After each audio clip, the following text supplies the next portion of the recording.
Mesdames et messieurs, bonsoir. Merci de vous joindre à nous. L'entité sioniste poursuit dans la détente ses opérations meurtrières sur Gaza en perdant chaque jour un peu plus de ses soutiens inconditionnels et de la sympathie dont elle jouissait par le passé. Une sympathie qui s'effrite au nombre de bombes qui s'abattent quotidiennement sur des enfants à Gaza et se transforme en contestation.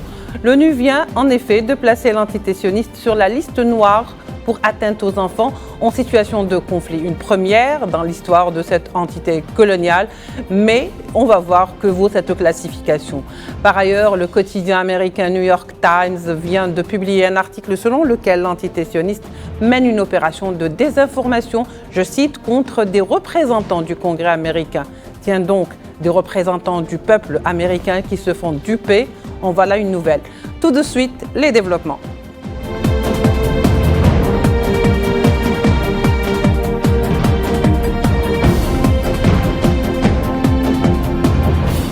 Alors, pour en parler ce soir, nous accueillons Jérôme Bonnet, ancien rédacteur en chef de la chaîne de télévision d'information continue de Russia Today France. Jérôme Bonnet est avec nous en direct depuis Skype et depuis Paris. Bonsoir, monsieur Jérôme Bonnet.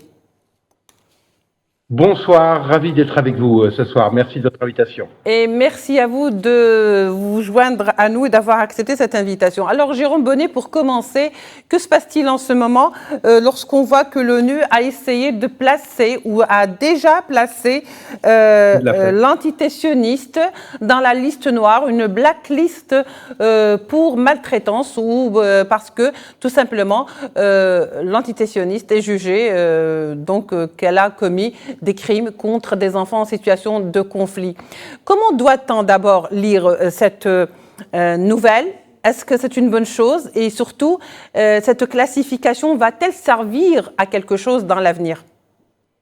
Alors, je dirais qu'il y a deux effets. Tout d'abord, elle évidemment condamne des pratiques d'un pays qui se livre à des exactions, et en ça, comme n'importe quel autre pays du monde en fait, en ça, c'est une bonne chose évidemment que la justice soit travaille pour punir les criminels de guerre notamment, mais par ailleurs, la force du symbole, je trouve, est très importante parce que sur cette liste ne figure pas vraiment de pays démocratiques jusqu'ici.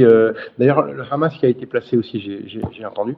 Mais il n'y a pas de pays démocratiques qui y figurent. Or, Israël avance comme argument en permanence que nous sommes la seule démocratie du Moyen-Orient, et quand elle s'adresse à l'Occident en particulier, pour dire, vous voyez, nous sommes de votre côté. D'ailleurs, Netanyahou l'a dit, notre guerre, c'est la vôtre. Mais ce qui est totalement faux, bien évidemment. Donc, en fait, touche Israël. Ça touche un point sensible d'Israël, qui est très attaché à son image de pays occidental, démocratique, moderne. Et là, je veux dire, les enfants, on ne peut pas atteindre un degré plus avancé dans la barbarie que lorsqu'on s'attaque aux enfants. Je pense que tout le monde est d'accord là-dessus, à travers toute la planète. Et c'est encore un message, vous le rappeliez dans votre petit édito au départ, c'est un message que toute la communauté internationale entendra, qui est en effet, jour après jour, devant la liste des horreurs qui s'égrènent, se désolidarise d'Israël, ils étaient solidaires, s'éloignent ou critiquent de plus en plus vivement, comme le cas de l'Espagne. Oui. De l'Afrique du Sud, alors, Jérôme Bonnet, c'est-à-dire qu'au fait, ce qui est ce qu'on peut relever, voilà, je cherchais le mot, ce qu'on peut relever, ce n'est pas tant le fait que l'entité sioniste soit mise sur une blacklist, donc qu'elle est considérée comme au même titre que les organisations terroristes Daesh, Al-Qaïda ou encore Boko Haram, mais c'est le fait qu'aujourd'hui, Israël est dans cette position et que la démarche ait été faite par l'ONU et par le secrétaire général aujourd'hui de l'ONU, Antonio Guterres, qui d'ailleurs a même dénoncé le meurtre des enfants. Au fait, ce qu'on oublie, c'est qu'une zone de conflit, mais c'est tout Gaza qui est une zone de conflit. Ce n'est pas juste une guerre où il y a une zone de conflit bien précise. C'est tout Gaza qui est une zone de conflit aujourd'hui. Absolument, et c'est typiquement le problème de tous ces crimes de guerre, c'est que ça ne touche pas que des terroristes du tout, mais loin de là en fait, même à vrai dire.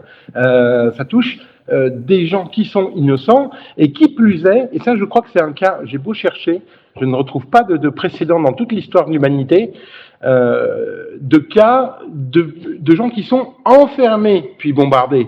Il y a déjà eu des tas d'horreurs pendant la guerre, des villes bombardées, mais les gens pouvaient au moins fuir. À Gaza, ils sont enfermés dans ce qu'on appelait souvent une prison à ciel ouvert, et maintenant, ils sont bombardés, ça devient un charnier à ciel ouvert. Pour ce qui concerne effectivement la dénomination de l'ONU, le torchon brûle de plus en plus entre l'Organisation des Nations Unies... Oui, et le secrétaire général. Ça m'a fait sourire parce que j'ai vu que Israël Katz, qui est ministre des Affaires étrangères israélienne, a réagi à ce placement-là, sur cette liste en disant que cela aurait des conséquences sur les relations d'Israël avec les Nations Unies. Quelles conséquences cela peut-il avoir entre Israël et les Nations Unies quand l'ambassadeur d'Israël aux Nations Unies a publiquement déchiré la charte de l'Organisation des Nations Unies directement à New York? Je veux dire, de toute façon, on ne peut pas tomber plus bas.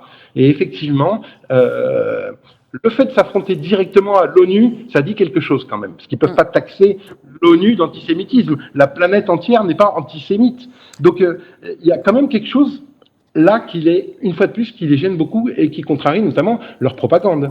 Oui, ben justement, comme vous le dites, l'ambassadeur ou le représentant permanent de l'antitissionniste au sein de l'ONU a déchiré effectivement les résolutions et la charte, mais il a également accusé Antonio Guterres d'être un antisémite. Hein. Il n'a pas caché et de soutenir ce qu'il appelle, lui, les terroristes, faisant bien sûr allusion à Hamas. Qu'aujourd'hui... Oui. Pardon, alors, je vous en prie. Non, mais je trouve ça particulièrement grave. Allez-y. Ces accusations d'antisémitisme qui fleurissent à tout propos sont dramatiques. Elles sont dramatiques et elles sont dramatiques parce que, en fait, d'une certaine façon, elles servent l'antisémitisme. C'est-à-dire qu'à accuser tout le monde d'être antisémite, d'abord, ça perd toute crédibilité. Et puis, au fond, si émouvoir que des enfants meurent, que des femmes, des vieillards meurent sous les bombes alors qu'ils n'ont strictement rien fait, c'est être antisémite. Alors cela pourrait signifier que finalement être antisémite, c'est juste être humaniste. Ça ne l'est évidemment pas dans la réalité, hein, je suis bien d'accord. Mais pour que ce soit des responsables israéliens qui utilisent ces procédés-là, qui ont tendance à favoriser l'antisémitisme, je trouve ça particulièrement grave. C'est un crime contre leur propre peuple, à vrai dire. Oui, ce que je disais tout à l'heure, justement, pour reprendre l'idée, c'est qu'aujourd'hui, que l'antitissionniste soit mis sur liste noire, au même titre que Daesh, que Boko Haram, que Al-Qaïda, c'est quand même un coup poignant pour l'antitissionniste. Pensez-vous que cela va passer comme ça, comme une lettre à la poste ? Ah ben non, ils sont furieux, hein. Ils sont furieux. Et Netanyahou, qui ne cesse de prétendre que c'est le peuple des Lumières qui lutte contre l'obscurantisme, le voilà soudain plongé dans l'ombre. Donc toute sa propagande s'effondre. Donc ils sont évidemment furieux. Le problème, c'est que, comme vous le pointiez tout à l'heure, les massacres ont une telle ampleur et durent tellement dans le temps qu'il est de moins en moins possible de les cacher. Même tout ce que Israël tente de cacher. Vous avez vu il y a quelques jours, sont sortis ces reportages sur un camp de prisonniers dans le désert du Negev où sont pratiquées la torture qui est qualifiée comme étant pire que Guantanamo, où des gens sont morts sous la torture. Comment peuvent-ils s'imaginer pouvoir cacher ça au monde entier? C'est impossible. C'est impossible. C'est possible sur une courte période de temps et sur des événements très localisés, mais sur un phénomène d'une telle ampleur et qui s'étale autant dans le temps, c'est impossible. Et quelque part, ce que je vais dire peut-être vous sembler paradoxal, mais moi j'y vois presque un message d'espoir, parce que ça fait quand même depuis 75 ans que la Palestine est sous le joug des Israéliens, et depuis 1967, que la résolution de l'ONU n'est pas respectée. Et finalement, personne ne faisait grand-chose.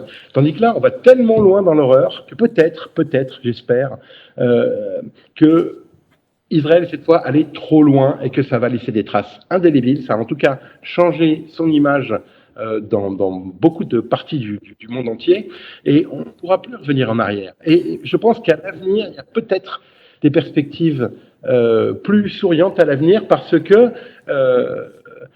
l'impunité totale d'Israël a pris fin. Oui. En tout cas, dans... Oui. Alors très bien, Jérôme Bonnet. Ce qui nous intéresse le plus, c'est de savoir aujourd'hui ce genre de résolution ou le fait aujourd'hui de prendre cette décision qui est courageuse entre guillemets. On va le voir par la suite. Pourquoi? Parce que tout simplement, c'est la première fois que les Nations Unies, même s'il y a un droit de veto qui donc est en train de protéger comme un bouclier en acier les démarches pour un cessez-le-feu de tous ces membres ou ces États membres de l'Assemblée générale. Il y a ce genre de démarche, un peu par-ci, un peu par-là, mais cette démarche, finalement, on veut savoir aujourd'hui, est-ce que cette démarche implique un comportement spécial maintenant que l'entité sioniste est considérée comme un État terroriste au même titre que des groupes terroristes? Et je pense qu'on y va tout droit, petit à petit. Israël me semble, en tout cas à court terme, condamné à vivre le sort qu'a vécu l'Afrique du Sud du temps de l'apartheid, où le monde entier reconnaissait ce gouvernement de l'apartheid qui donc qui brimait les Noirs au bénéfice des Blancs en Afrique du Sud et qui a instauré une société à deux vitesses, un peu comme ce qu'il y a en Israël. Eh bien, ce pays a été au banc des nations. Il n'était plus nulle part, il ne participait plus à des manifestations sportives, il était dénoncé. Alors, peut-être qu'on peut dire il s'en fiche, sauf que derrière, il peut y avoir des répercussions économiques. Vous avez vu que l'Espagne, par exemple, envisage de suspendre ses exportations. Non, pardon, pas l'Espagne, la Colombie, excusez-moi. La Colombie envisage de supprimer ses exportations de charbon vers Israël. Et 30% du charbon israélien vient de Colombie. Pour, en quelque sorte, effectuer des sanctions économiques. Il y aura des conséquences de plus en plus graves, de plus en plus grandes. Malheureusement, le temps que les choses évoluent, ce sera toujours trop long parce que chaque minute, là, pendant que je vous dis cette phrase, il y a peut-être des Palestiniens qui tombent sous les balles.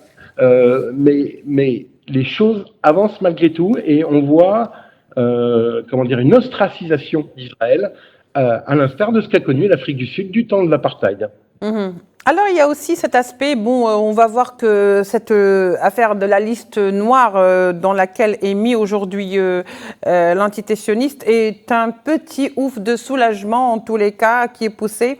Et surtout, ça contribue à l'isolement de plus en plus de l'entité sioniste et de ceux qui la soutiennent au sein de l'Assemblée générale et du Conseil de sécurité. Jérôme Bonnet, il y a aussi l'aspect qui vient d'être dévoilé par le quotidien new-yorkais, le New York Times, selon lequel, je cite, l'entité sioniste aurait mené une opération de désinformation et d'influence contre des représentants du Congrès américain. Alors, celle-ci les aurait exhortés à financer son armée génocidaire dans son agression contre le peuple palestinien à Gaza et bien entendu a ordonné cette campagne d'influence contre une douzaine de membres du Congrès américain. Quand on voit l'information telle qu'elle est donnée, on se pose quand même plusieurs questions. La première, est-ce que les membres du Congrès américain sont si dupes pour se laisser ainsi impressionner? Est-ce que ce n'est pas tout simplement une histoire de lobbying à coût de millions de dollars plutôt qu'une histoire de désinformation?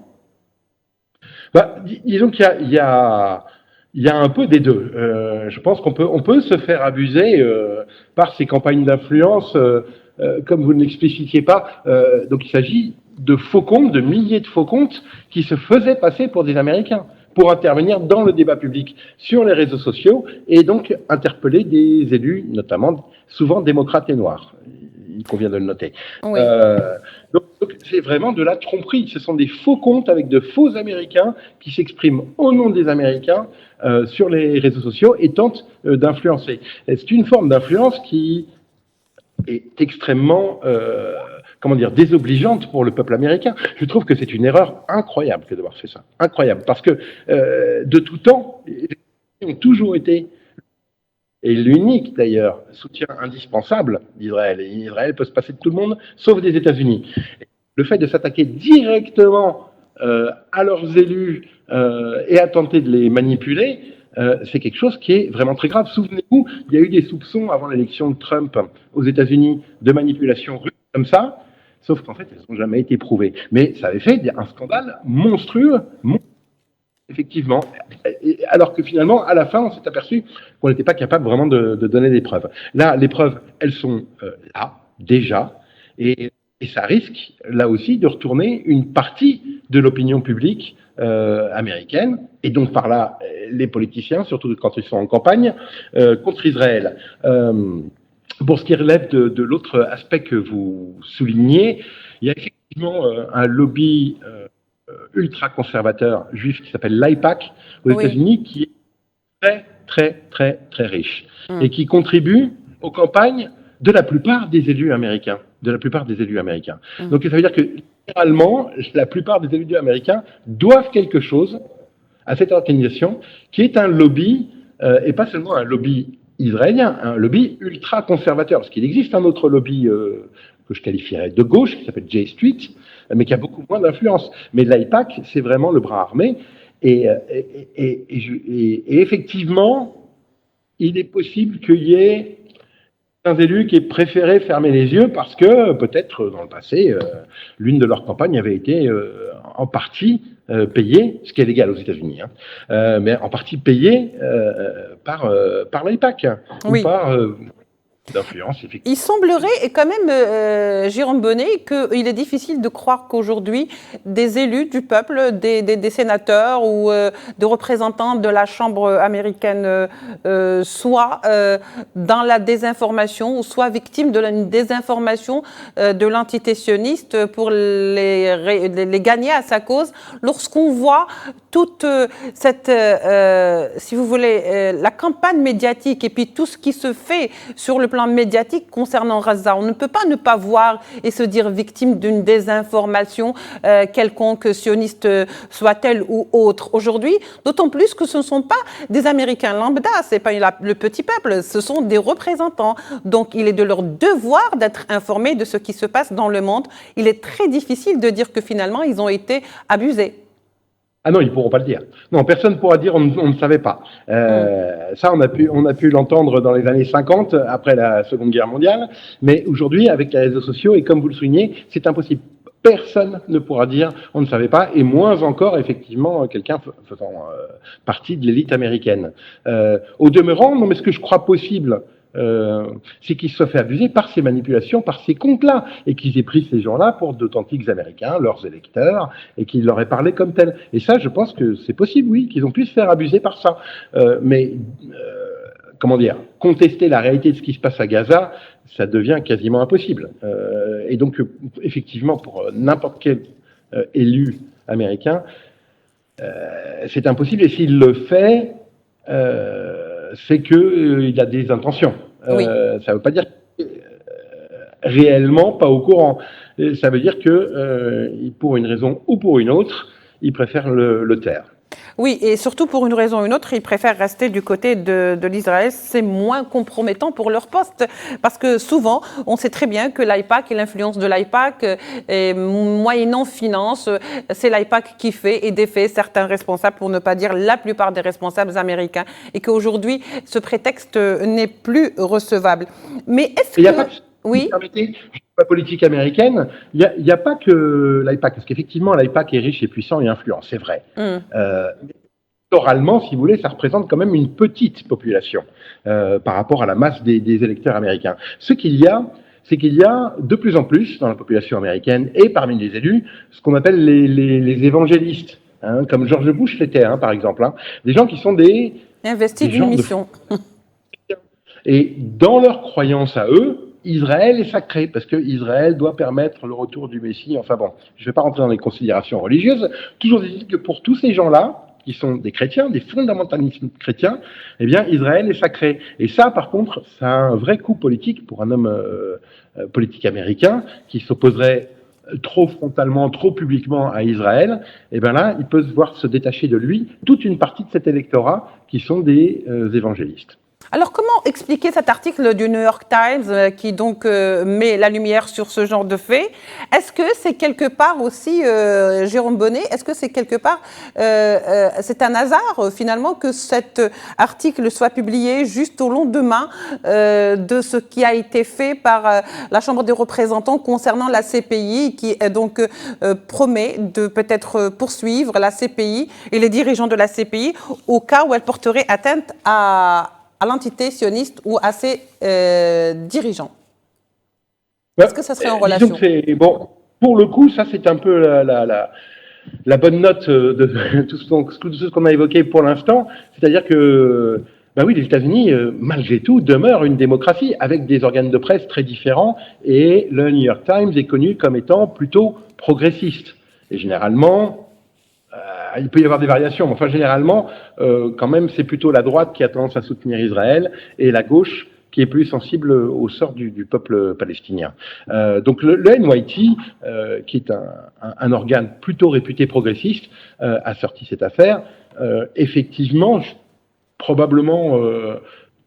il devait déjà avoir l'info parce qu'il devait travailler dessus. Hein. Un papier comme ça s'écrit pas en 24 heures, mais ils ont peut-être avancé légèrement la publication parce que pour coller cet événement, pour créer cet effet-là, effectivement. Et d'ailleurs, ce qui est intéressant, c'est qu'on peut dire la même chose d'Israël. Oui. Il y a un journal qui s'appelle Haaretz, qui est vraiment excellent, mais vraiment. C'est un très très bon journal, très courageux, puisque lui ose dénoncer les crimes de son propre pays. Hein, donc il faut quand même pas mal de courage pour le faire.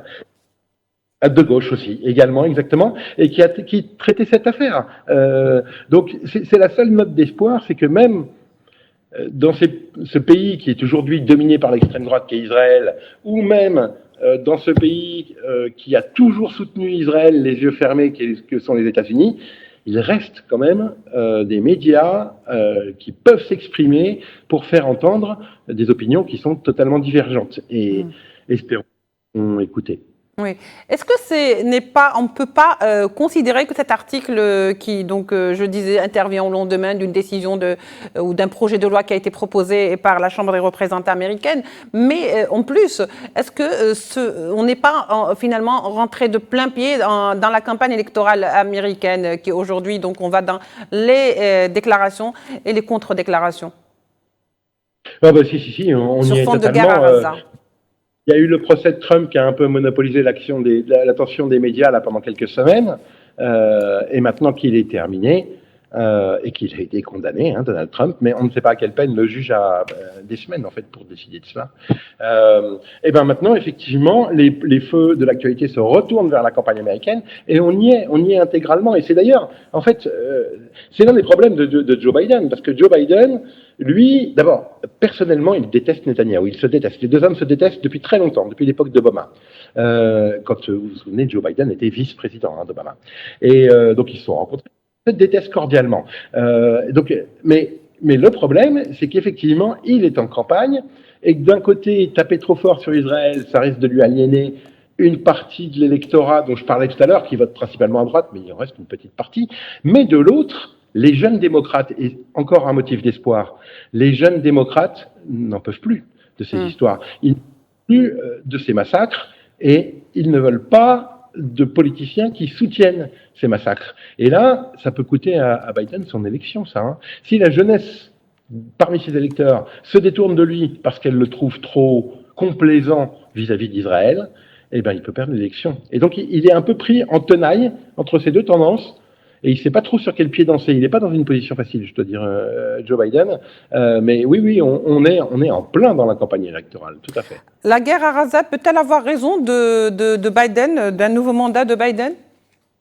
Oui, elle le peut pour les raisons que je vous ai expliquées, parce que il n'est pas possible de se taire devant tout ça, qu'il y a toute une partie du pays, et notamment la gauche, et notamment la jeune gauche américaine, qui ne supporte plus ces compromissions devant la litanie d'atrocités qui se déversent sur nous via les réseaux sociaux. Et donc, on ne peut plus faire comme on le faisait avant, je parle aux États-Unis, c'est-à-dire feindre d'ignorer tout cela et dire Israël est un grand pays démocratique et nous le soutenons puisque nous soutenons la liberté partout où elle est. On peut peut plus le faire maintenant. Ouais. Et oui, c'est vraiment, c'est une vraie épine dans son pied, oui. Merci beaucoup, Jérôme Bonnet. Je rappelle que vous étiez donc avec nous en direct depuis Paris. Vous êtes ancien rédacteur en chef de RT France avant que celle-ci ne soit dissoute, généralement en raison du conflit ou de la guerre en Ukraine. Avec le plaisir de vous retrouver donc une nouvelle fois. Merci également à nos téléspectateurs de nous avoir suivis. L'échiquier international, vous le retrouverez demain pour de nouveaux numéros. Au revoir.